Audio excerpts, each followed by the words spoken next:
దాంట్లో నుంచి ఏదో టెక్నికల్ అంశాలతో తప్పించుకుందామని ఎన్ని రోజులు వీలైతే అన్ని రోజులు వెంటిలేటర్ మీద కొనసాగుదామని ఒక ప్రయత్నం చేస్తున్నారు. వాస్తవానికి ఒప్పుకొని తప్పు చేసినాం ఆనాడు, ఏదో క్షణికావేశంలో పోయినామో, ఏదో తొందరపాటు ఆశలు పెడితే పోయినామో, పొరపాటు చేసామని చెప్పి నియోజకవర్గ ప్రజల ముందర ఒప్పుకొని ఆడ కొనసాగదలుచుకుంటే రాజీనామాలు చేయాలి, లేదనుకుంటే వచ్చి ఆ ముచ్చట కేసీఆర్ కాడ పెట్టుకోవాలి. ఈ పిటిషన్ అన్నా మేము మిమ్మల్ని వదిలిపెట్టిపోలేదు, మేమేదో అభివృద్ధి కొరకు పోయినాం, ఏదో అపోహపడి జయశ్రీ రెడ్డో వివేకానందనో ప్రభాకరో తెలియక మా మీద పిటిషన్లు ఇచ్చిర్రు, మీరు మన్నించడం కేసీఆర్ కాడికి పోవాలి. వాస్తవానికి నోటీసులు వచ్చినాక ఏం జరిగింది? 10 మంది కేసీఆర్ దగ్గర పోల్సిన ఎక్కడ పోయినరు? రేవంత్ రెడ్డి ఇంటికి పోయినరు.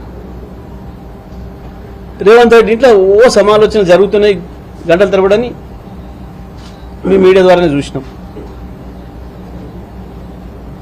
రేవంత్ రెడ్డి మీకు భరోసా ఇస్తున్నా, మీ భవిష్యత్తుకు నాది హామీ అని అన్నట్టుగా కూడా తెల్లారి పేపర్లలో చూసినాం, టీవీలలో కూడా చూసినాం. ఇది కూడా అబద్ధమేనా? ఇంతమంది టీవీలో అపోహపడుతున్నారు, బీఆర్ఎస్ కార్యకర్తలు అపోహపడుతున్నారు, మేము అపోహపడుతున్నాం. మీరు చేసింది ఏది కూడా పొరపాటు కాదా?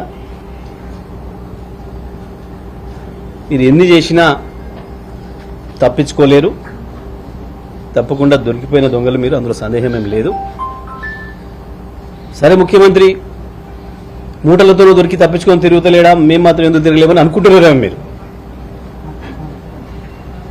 రెడ్ హ్యాండెడ్గా బ్యాగ్తోనే దొరకంగా ముఖ్యమంత్రి అయింది ఆయన, మేమెందుకు మేము గిళ్ళ ఇచ్చి తప్పించుకోలేమా, ఆయన అంట్ల నుంచి తప్పించుకోలేము, ఉపాయం ఉన్నప్పుడు మమ్మల్ని తప్పియలేడా అని చెప్పి మీరు అనుకుంటున్నారేమో. మీరు తప్పించుకోలేరు. తప్పకుండా స్పీకర్ గారు చట్ట ప్రకారం నిర్ణయం తీసుకుంటారని మేము భావిస్తున్నాం. ఎందుకంటే ఈ చట్టం కూడా వాళ్ళు తెచ్చిందే, పార్టీ ఫిరాయింపుల నిరోధక చట్టం కూడా వారు తెచ్చింది. మరి వారి నాయకులు తెచ్చిన చట్టాన్ని గౌరవించే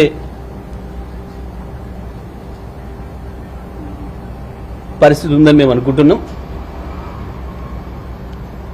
స్పీకర్ గారు చేసే నిర్ణయం చట్టానికి అనుకూలంగా ఉంటే సరే, లేదంటే ఆల్రెడీ మేము కోర్టు మెట్లు ఎక్కున్నాం కాబట్టి, కోర్టే గడువు ఇచ్చింది కాబట్టి, ఇంకా ఇది కంటిన్యూస్ ప్రాసెస్లోనే ఉంది కాబట్టి, ఇక్కడ ఒకవేళ ఏదైనా తప్పించుకున్నా కోర్టులో తప్పించుకోలేరు. తప్పకుండా మీ ఎన్నికలు రద్దు అవ్వడం ఖాయం, ఉప ఎన్నికలు రావడం ఖాయం. దాంట్లో ప్రజలు మిమ్మల్ని శాశ్వతంగా రాజకీయాల నుంచి దూరమయ్యేంత పద్ధతిలో తీర్పులు ఇవ్వడం కూడా ఖాయం. అటువంటి నిర్ణయాన్ని ప్రజలు కూడా వెలిబుచ్చడం ఖాయం. ఎన్నికల్లో మీకు బుద్ధి చెప్పి ఓటమితో ఆ పరిస్థితి ఉంటుంది.